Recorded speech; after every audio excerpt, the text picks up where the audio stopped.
വയനാട് തിരുനെല്ലിയിൽ ബസ്സുകൾ കൂട്ടിയിടിച്ച് അപകടം. 85 പേർക്ക് പരിക്ക്. മാനന്തവാടിയിൽ നിന്ന് തിരുനെല്ലിയിലേക്ക് പോകുന്ന സ്വകാര്യ ബസ്സും തിരുനെല്ലി ഭാഗത്ത് നിന്ന് മാനന്തവാടിയിലേക്ക് വരികയായിരുന്ന ടൂറിസ്റ്റ് ബസ്സുമാണ് അപകടത്തിൽപ്പെട്ടത്. പരിക്കേറ്റവരെ മാനന്തവാടി മെഡിക്കൽ കോളേജിലും കാട്ടിക്കുളം പ്രാഥമികാരോഗ്യ കേന്ദ്രത്തിലും പ്രവേശിപ്പിച്ചു. വിവരങ്ങളുമായി വയനാട്ടിൽ നിന്ന് ആഷിഖ് റഹ്മാൻ ചേരുന്നു.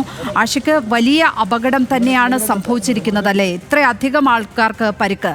ആരുടെയെങ്കിലും നില ഗുരുതരമാണോ? എങ്ങനെയാണ് ഈ അപകടം സംഭവിച്ചത്? എപ്പോഴായിരുന്നു അപകടം?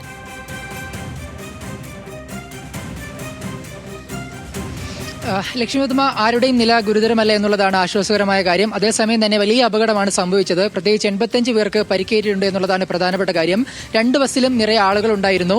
ഈ മാനന്തവാടിയിൽ നിന്ന് തിരുനെല്ലിയിലേക്ക് പോകുന്ന ടൂറിസ്റ്റ് ബസ്സും തിരിച്ച് തിരുനെല്ലിയിലേക്ക് വരുന്ന സ്വകാര്യ ബസ്സുമാണ് അപകടത്തിൽപ്പെട്ടത്. ഇത് 2 ബസ്സിലും രാവിലെ സമയമായതിൽ തന്നെ യാത്രക്കാരുണ്ടായിരുന്നു. ടൂറിസ്റ്റ് ബസ്സിലും ആളുകളുണ്ടായിരുന്നു. അതാണ് ഇത്രയ്ക്കധികം ഒരു അപകടത്തിലേക്ക് നീങ്ങിയത്. ഈ സ്വകാര്യ ബസ്സിന്റെ ഭാഗത്താണ് ചെറിയൊരു പ്രശ്നം ഉണ്ടാകുന്നത് മനസ്സിലാക്കുന്നത്. ഈ ടൂറിസ്റ്റ് ബസ് കൃത്യമായി ഇടതുവശം റോഡിന്റെ കുറച്ച് അപ്പുറത്തായിട്ടാണ് ടൂറിസ്റ്റ് ബസ് കാണാൻ കഴിയുന്നത്. അതേസമയം തന്നെ സ്വകാര്യ ബസ് കയറി ഈ ടൂറിസ്റ്റ് ബസ്സിൽ ഇടിക്കുക എന്നാണ് ഇപ്പോൾ പ്രാഥമികമായി മനസ്സിലാക്കുന്നത്. നിലവിൽ പരിക്കേറ്റവരിൽ 12 പേരെ കാട്ടിക്കുളത്തെ ആശുപത്രിയിലും ബാക്കിയുള്ള 30 പേരെ മാനന്തവാടിയിലെ മെഡിക്കൽ കോളേജിലും പ്രവേശിപ്പിച്ചിട്ടുണ്ട്. വലിയ രീതിയിൽ 85 പേർക്ക് പരിക്കേറ്റെങ്കിലും പോലും വലിയ ഗുരുതരമല്ല ഈ പരിക്ക് എന്നുള്ളതാണ് പ്രധാനപ്പെട്ട കാര്യം. അതുകൊണ്ട് തന്നെ ബാക്കിയുള്ളവരെ പ്രാഥമിക ചികിത്സ നൽകിയ ശേഷം ഇപ്പോൾ ആശുപത്രിയിൽ നിന്നും ഡിസ്ചാർജ് ചെയ്തിട്ടുണ്ട്. എന്തായാലും വലിയ അപകടമാണ്. രാവിലെ 7:30യോടെയാണ് ഈ ഒരു അപകടം നടന്നത്.